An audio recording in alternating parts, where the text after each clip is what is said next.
Hello mga dear! Good evening!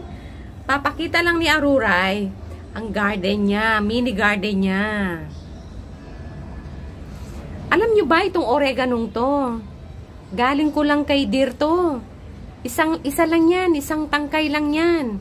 Tingnan mo ngayon, oh. Ang lagu-lagu na. Meron pa akong nabigyan niyan si Dear Grace, binigyan ko rin yan. Oh. Kinalbo ko na yan minsan. Oh, ngayon na naman, oh. Labong-labong na naman. Ito naman ang water plant. Yan. Dahil nag-juice kanina si Aruray, yung pinaglagyan ng juice ko, nilagyan ko ng water plant. Yan. O, diba? Tapos, yung oregano, yan, ito naman, oh. Tingnan mo yung roots niya, oh. Nag-roots na siya, oh. Nahilig si Aruray sa halaman. Ito pa yung isa, oh.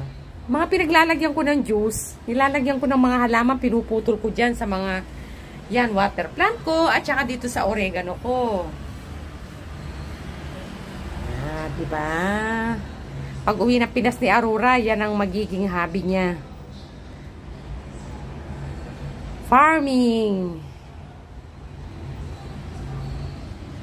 I love it. I love you, my oregano.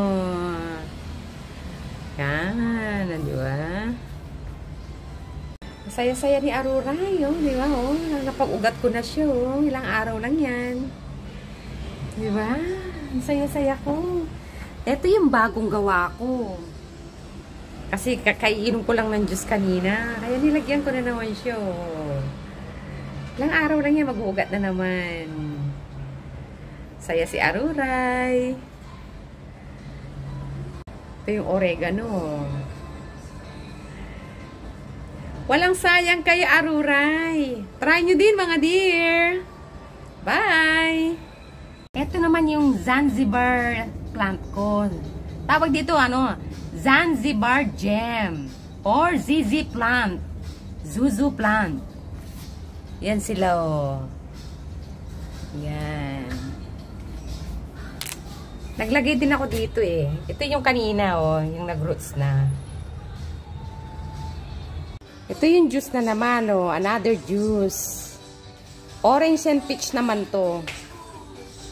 Pagtapos natin uminom dito, gagawin na naman natin siyang, ano, container do sa plant. Shake!